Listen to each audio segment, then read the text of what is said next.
The Babylonian creation story, the Enuma Elish, or the Hebrew creation story, Genesis. Which came first? Scholars know, and there's debate, but the only people that, honestly, that need Genesis to be first are people who need Genesis to be historical. I'm going to suggest to you that there is something that predates both of them that is visible inside of both of them. And that is Joseph Campbell's, what he identified as the hero's journey. Of course, that hero's journey was in place. It's a structure, it's a template that they built the stories on from antiquity, and both the Enuma Elish as well as Genesis are built on that template, and I can show you that. However, I want to caveat that claim with it isn't easy to see, and I don't think everyone can see it. Otherwise, we would have seen this long ago. This took me thousands and thousands of hours of mentally playing out what is going on inside my head before I found why in antiquity the flood stories, and there are other things that look like they're shared, copied, maybe they really happened, maybe they didn't. I know why that is. It's because of that template. They're sharing the template. The hero's journey is a patterned sequence that the more material you look at, the more you begin to recognize, wow, there's a lot of the sequence is the same way. Different story, but it sequences like this. As you go through myth, religions, spiritual teachings, you begin to find that. Joseph Campbell was open to studying everything from antiquity. He was very much a scholar, and that's what it kind of takes in order to see the pattern. Honestly, when you say, I cannot study other things, my religion doesn't allow it, that's sinful, that's something you'll never see the pattern.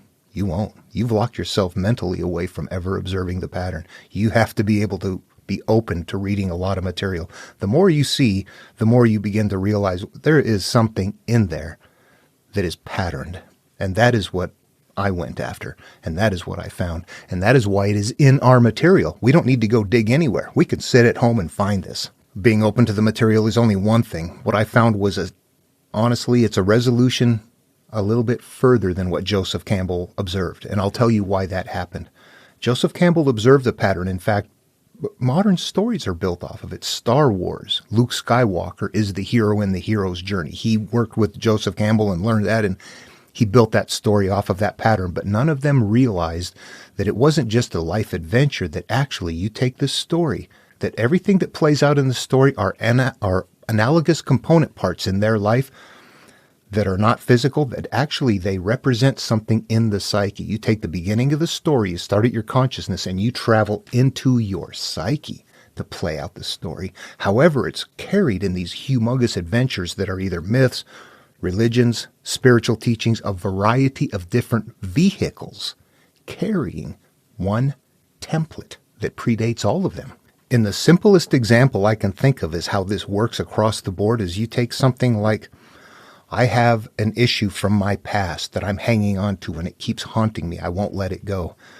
And I need to forgive somebody. But that doesn't travel very well, and it's not a fun story, and nobody has to figure it out. You got to forgive who hurt you. That's pretty boring. People aren't going to do that. How do you spread it around? You encode it. You might say something like you cycle around that which you cling to.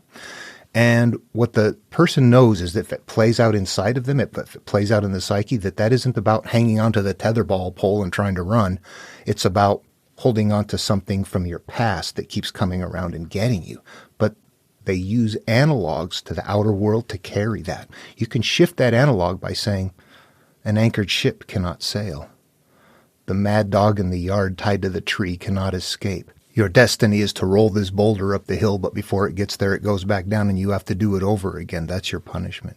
Your liver gets eaten out, it grows back, and then it gets eaten out again, and it grows back, and it gets eaten out, and it's painful. Seed of emotions. Tree grows up, you cut it down. Tree grows up, you cut it down. For everything, there is a time and a purpose under heaven. Cycles are happening. Those are all analogs to show the same thing. Something is happening over and over again. We have to read them that way. When you make the shift like that, then they come online. And everything that is in conflict are the outer analogs. Once you shift them inward, the template is identical across the board. The outer looking arc, that's for their people at their time. They had to change the story to keep it. Yeah, imagine life back then. No media. Stories are media, and they're big. These are all ways of describing a mental process, not a physical event. The physical part is the carrier, the analogous carrier for a spiritual healing lesson. And that's why I found it and Joseph Campbell didn't. I came from a home of abuse, brother suicide, more abuse, physical, mental. I was really a broken child, and I had to fix myself. And this path emerged. This is it. It's inner healing contained in something that is an arc. Okay, let's look at the template and see how that works to begin with. And I'm going to put one up right here. This is a slight variation of Joseph Campbell's. Again, he kept things very mystical. Gift of the goddess, in the belly of the whale, things like that came from the stories that still don't shift it into a very identified part of the human psyche. Those are terms that he saw in the template, but in reality, when they play out in the psyche, we're not returning with the goddess. We're not doing things like that. So I'm going to use this one because we're going to make a slight shift. I'm going to add one piece into this one, though. This template, there is a call to adventure and then a refusal of the call that Joseph Campbell identified. That might be something like here, you need to come and, help your people, and no, not me, I don't even speak correctly. Something like that is going to be happening. Luke Skywalker, we need you. No, I can't. I got to stay and help. Something happens. Those elements are nested in there. So difficulty leaving the past is going to be one of them. And when we think about it in our own life, if we are on a path where we're going to change who and what we are, we have to. We've made the call to adventure, and now wherever we are, we got to leave that behind. If we're going to change our life, we can't bring with us the past.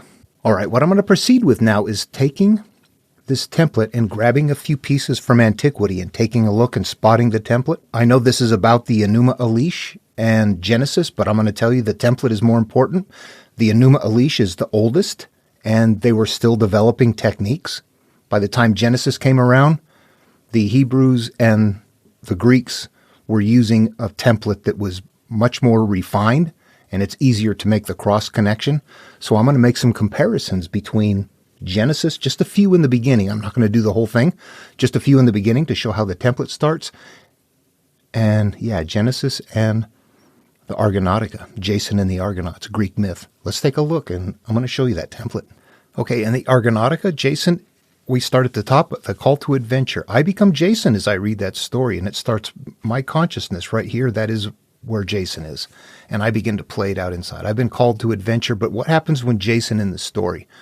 He's hid away. In the beginning of the story, he has to be hidden away to prevent his death. He's got something ahead of him he's got to do. Moses, put in a basket, hidden away to prevent him from death as an infant. He's got something later on he's got to do. Difficulty leaving the past. Jason and the Argonauts, they go to an island. This represents going to some place within you, and it's full of things that you don't want to leave. You're struggling to leave this behind. And you finally do leave it behind. What happens in Moses? Moses gets permission to leave Egypt. Pharaoh lets him go. However, as he takes off and the Israelites are leaving, Pharaoh comes back after him. Represents difficulty leaving the past. Your past is coming after you. You can either have trouble leaving your past behind, or your past can come after you. Those both elements are happening here. These are you struggling to leave your past behind. I am Moses now in the Moses version. What happens here? We get supernatural aid. Jason and the Argonauts, they go up to the clashing rocks. They've got to go through a threshold. They got to go through the clashing rocks, and they get help from a god to hold the rocks open that allows them to go through. What happens to Moses when Pharaoh comes after him? They get to the Dead Sea. God is invoked. The sea is parted. They go through. It closes behind them. Same elements, different analogs. That continues on. So when we play this out, the call to adventure is us. The hero's journey is really played out inside of the human psyche. The call to adventure, we have difficult leaving our past behind. We got to get aid to move along. What we're going to do is cross the threshold, beginning of transformation. That is going into the subconscious. That is what that represents at this point. We've gone into a narrow place, a narrow gate. This emerges elsewhere in different ways. We can't put a new life into an old life. We have to leave our past behind. We need a purging. We need to clean out ourselves. We need to clean out our cup, flood out our world, get a new wineskin before we put new wine in, because the new wine won't fit into the old self. They're all teaching this inner path in ways that sound so different. Those analogs have shifted so far, but they can swing right back into the template. All of these are analogs for something up here. And as long as we're looking outward, we can't figure it out. And we're going to fight and argue and scrap, when in all reality, when we turn it inward, poof, we're all the same. But only the people that believe that way can probably do that. Okay, I'm not going to continue on with this just to keep it short. I've got a lot of videos posted where I'm working on this. It is deep.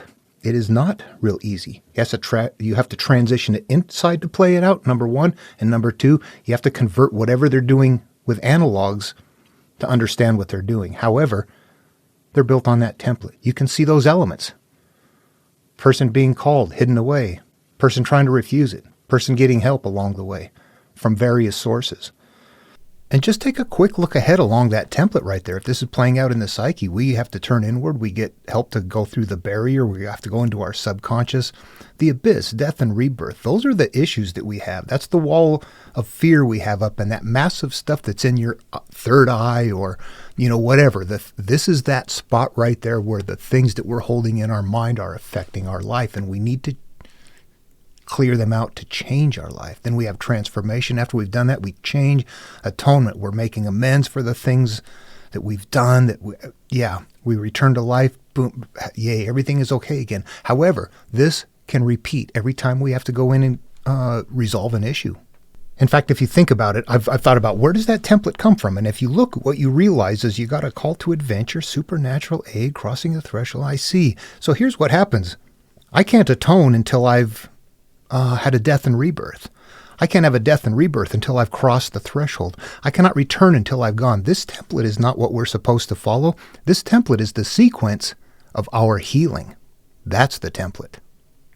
We don't follow it. It follows us. So what came first then? Genesis or the Enuma Elish? The Enuma Elish obviously came first, but in all reality, this template predates all of them. Or at least this understanding. The template wasn't as developed in the Enuma Elish. Those cycles that we were talking about earlier that are showing up later, in the Enuma Elish, they didn't show up. What they did is they repeated the story a couple of times, showing that this bad thing that's happening continues to happen. And so the elements are still there, but they were developing. That's what I want to say. I am working on the Enuma Elish right now, interpreting it. It is thick. You can go check my videos if you're interested in that. And I'm going to work up through going through a few of these and getting up to Genesis and working it through in the same way. Hope this was fun and interesting. Love one another, and I'll see you in the next video.